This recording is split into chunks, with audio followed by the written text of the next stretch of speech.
Well, this movie proves exactly what we were all thinking. Tax season is a bitch. Welcome back to the channel and to our last video for Geek Month. Today we are talking about everything, everywhere, all at once. I don't know how I'm going to fit all that in this video, but we'll try. Everything, everywhere, all at once is about... It's about everything. Everywhere. And, all at once. It stars Michelle Yeoh, Ke Huy Quan, Stephanie Su, James Hong, and Jamie Lee Curtis. So I don't know if this was planned or not. I think this was purely coincidental. But this and Doctor Strange in the Multiverse of Madness came out at the exact same time, or just about. That might have been a marketing thing on A24's part because Multiverse of Madness was scheduled for a very long time. I don't know, but it's really interesting that these two came out almost at the exact same time because while they are mostly about the same things and they have a lot of same imagery and a lot of same themes, they're very different, both in concept and kind of in quality. So we'll start with that with the highs. The concept of Everything Everywhere All at Once is just... Basically, it's all multiverse movie, but it's not in the MCU because that's everything we've had so far in terms of the multiverse has basically just been in the MCU, at least recently. But this was A24's take on the multiverse, and wow, it is the multiverse. I'll say this, it's way more of the multiverse than we got in Doctor Strange. This concept is so interesting. It can never not be interesting, but it definitely is a concept that, while it's super interesting, it's very hard to do because, it seems like, okay, we'll just throw in a bunch of random stuff. But, it's not that easy because you definitely could get, written into a corner, or you could get parts that's like, that doesn't quite make sense, or none of this is actually that interesting. Everything feels kind of nihilistic now. So I think that they did a really good job with this movie in terms of having those weird moments, which I'll get to in a second, but also keeping it grounded and having some themes along with it. Now, the actual multiverse in this movie is insane. It's like they were just pitching ideas in the writer's room for, maybe what about this? And they're like, yeah, we'll throw that in there. And they're like, what about this? Throw that in there. It's like they put random items in a hat and then pulled them out and said, yeah, that'll be one of the worlds. It's just so weird. They thought of everything. And a couple of friends and I, who I went to see it with, we were talking afterward about the concept of the multiverse for real, and basically it being infinite universes like ours. Some of them have little differences, some of them have major differences, and it got a very existential. It just, how? But we're not here to talk about in real life. We're here to talk about the movie, and the multiverse in the movie is insane. Like I said, they think of everything. Or just about. It's you have to see it for yourself. I really cannot explain it to you. It's just weird, and there's so many things I never would have even thought to put to screen. And I think one of the things that makes it the best out of some of the multiverse things I've seen so far is the editing. The editing is phenomenal. Like, I talked about this, I think, in my Mike Flanagan think piece.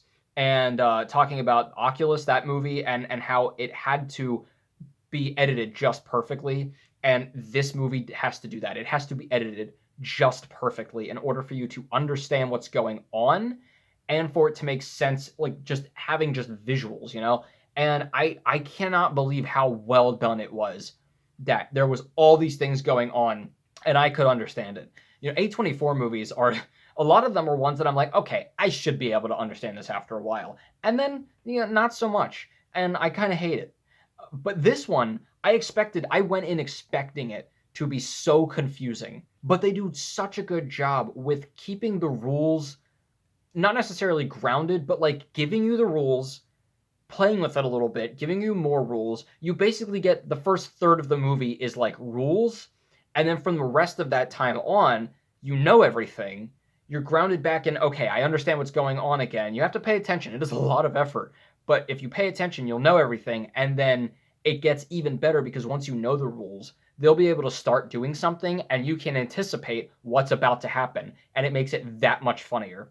This movie is hilarious. And it's definitely meant to be, but it's also like hilarious things that you can at the same time take seriously. You can take this movie seriously, even though it is just one gigantic meme.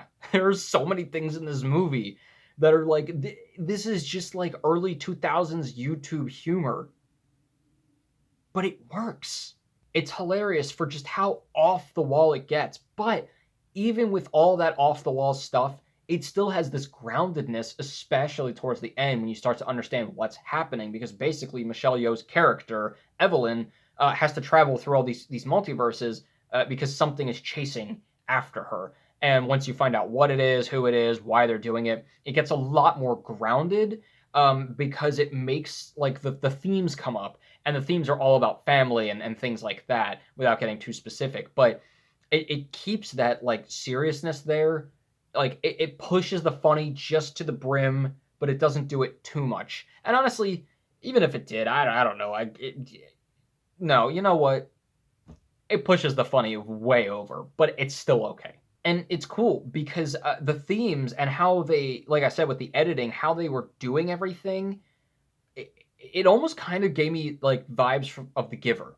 You know, how everything was about like all these flashes of memories and stuff. This is like flashes of every single life this woman could possibly live.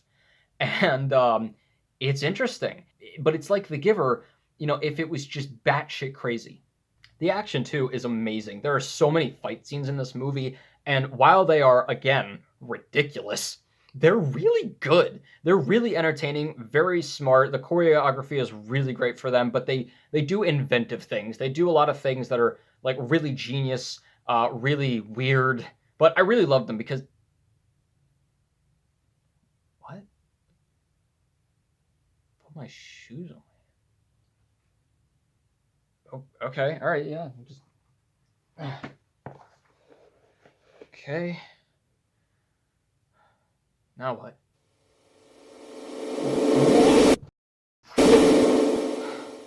What the heck? Where am I? I think I got transported to a world where everything's backwards. That's weird. I want to go back. Why am I here? Okay.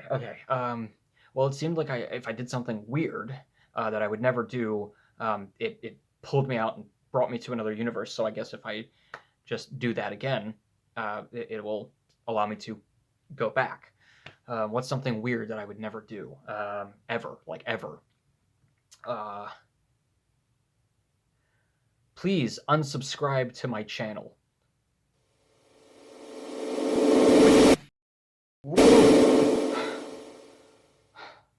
Oh, thank God. I'm back. Oh, that was weird. I don't know why someone would tell me to do that. Job, you know, the characters aren't set again incredibly interesting. It is more of a Oh God. Oh no. No, this cannot happen. Oh God, guys. I think I broke the movie in the middle verse.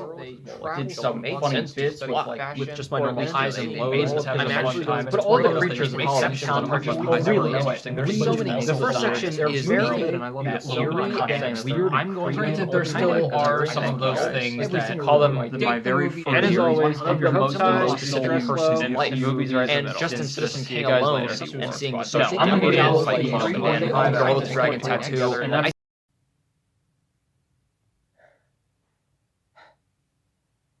whew. I think everything's balanced again.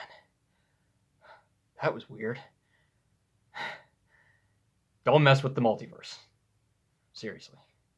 Well, one last thing I want to mention for the highs are the characters. I did love them.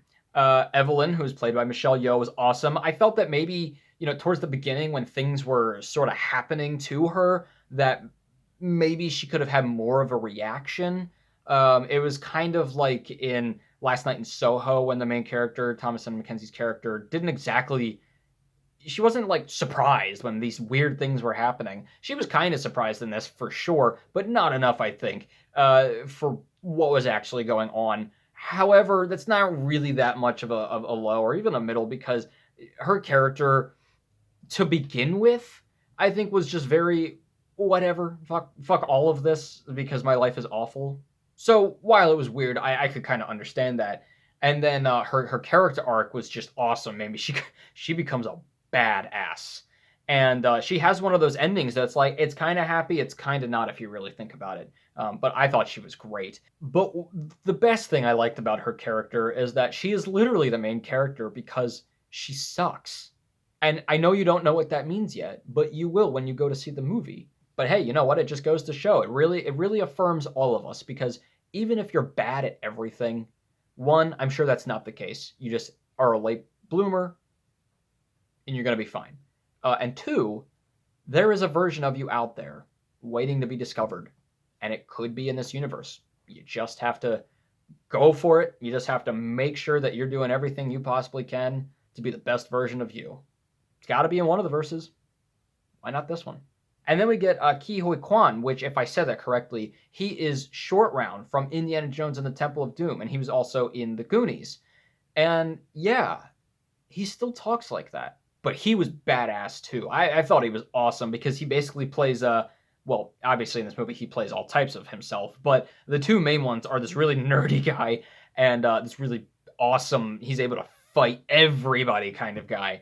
And so him playing both of those parts was really great. This role, I think, was designed for Jackie Chan, but then he didn't come on. I may be making all that up. That could be true in another multiverse, whatever. But in this one, I think we got the best actor because I loved him. He was just genuinely nice and fun, but then he could also be awesome, and he could kill everybody with anything all at once.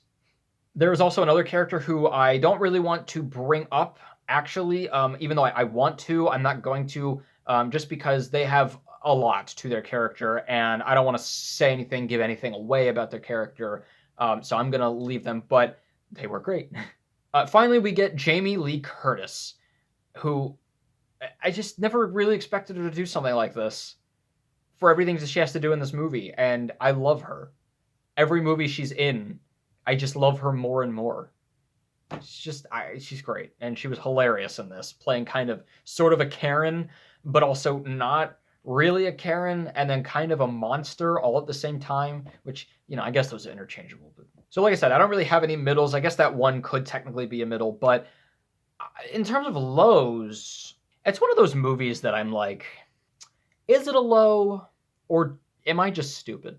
I guess my one low, if I could think of one, is that at the end there's kind of one too many back and forths. You know how like with a script, especially when it's between two characters, like a conflict between two characters, like personally at the end, it's a lot of like realizations and like, oh, I was supposed to do this for you, but wait a minute, hold on, but you were supposed to do this for me, and we're gonna come to this understanding. And it was kind of like that, but I felt that there was kind of one too many of those. Other than that, it's one of those things that I'm like, you know, this is one of those movies that the script could put anything out there and just be like, trust me, bro. And I'll have to be like, yeah, okay, sure. I gotta trust it. I don't know. I didn't study the multiverse. I don't know science. What I do know is that I can never, ever, ever look at a bagel the same way again. Yeah, I know. That sounds nuts, but it's true. So Everything, Everywhere, All at Once, or as I like to call it, Anxiety, is a wacky movie, man. And weirdly enough, it is still one of A24's most mainstream and most palatable movies. I don't know what that says about A24, but it was so much fun. And you can basically pretty much understand everything that's going on. It doesn't spoon feed it to you for the most part, but you can understand it. It is wacky. It is hilarious. It actually feels, especially action-wise, kind of like Scott Pilgrim. And it does a lot of abstract things I would never have thought to do in a movie. Or I was always wondering, hey, could this be done in a movie? And then they did it. And it just makes a lot of sense, sort of. It was so good, guys. And weirdly enough, actually two things weirdly enough. One, weirdly enough, I think in terms of the multiverse movies, the battle of the multiverse movies, I think I have to say that this one beats out Doctor Strange. So Marvel took a loss on that one. Not necessarily a loss, but it's, it's just a little lesser. And then this is possibly my favorite movie of the year. I have to think about it. Which, funny enough, I had to do with the Batman as well, which is right now my favorite movie of the year, but this could be a contender. We'll have to see. I'll let you know for sure by the end of the year, obviously. We'll see what it actually ends up being. But for now, I think I have to give Everything Everywhere All at Once a 4 out of 4, making it my next top shelf movie. It feels weird because I feel like there's got to be something there, even though I did have a low. There's got to be something there that like isn't right about this movie. But I gotta think. I gotta think. And it's kind of like the Batman, where I'll let you know for sure if that sticks. Which I never actually let you know about the Batman, and I will just say it very quickly. I've seen it 4 times now. I know. That's half a day of my life. But if I have to see it objectively, I think I have to give the Batman a 3.5 out of 4, like officially. It still for me is a top shelf movie, but I'm gonna rescind my 4 out of 4 and give it a 3.5 out of 4, if only for the structural stuff and for some of the stuff in the second to third act could have been cut down just a little bit.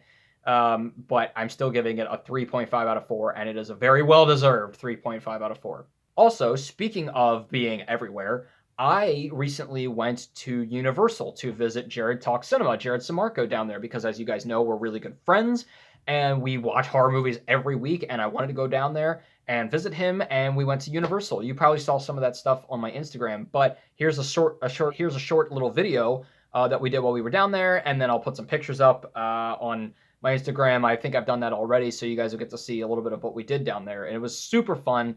Hey guys, so this is Movie in the Middle here at Universal Studios in Orlando and Islands of Adventure. I am here with Jared from Jared Talk Cinema.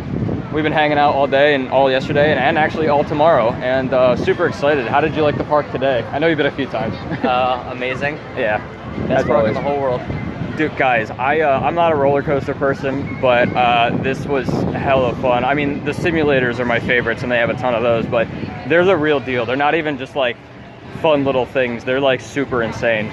But yeah, we've had a great time, so probably have some more updates and pictures and stuff later on, but just wanted to say hey and show you where we were. We got Grimald Place over there. So freaking cool. All right, we'll see you guys. We also did a live reaction to the second to last episode of This Is Us. I am currently editing it. However, it is being difficult for me. I don't know what it is about that particular session in Adobe Premiere that's just giving me a hard time, but it's lagging hard. So I am going to be doing a reaction to just This Is Us as a whole, like a whole review. But I'm going to try to get that reaction up for that specific episode if I can. We'll see if it actually happens. I'll keep you guys in the loop on that one, but pray for me and for technology. And as always, keep your hopes high, your stress low, and all the movies and all the universes right in the middle. I'll see you guys later.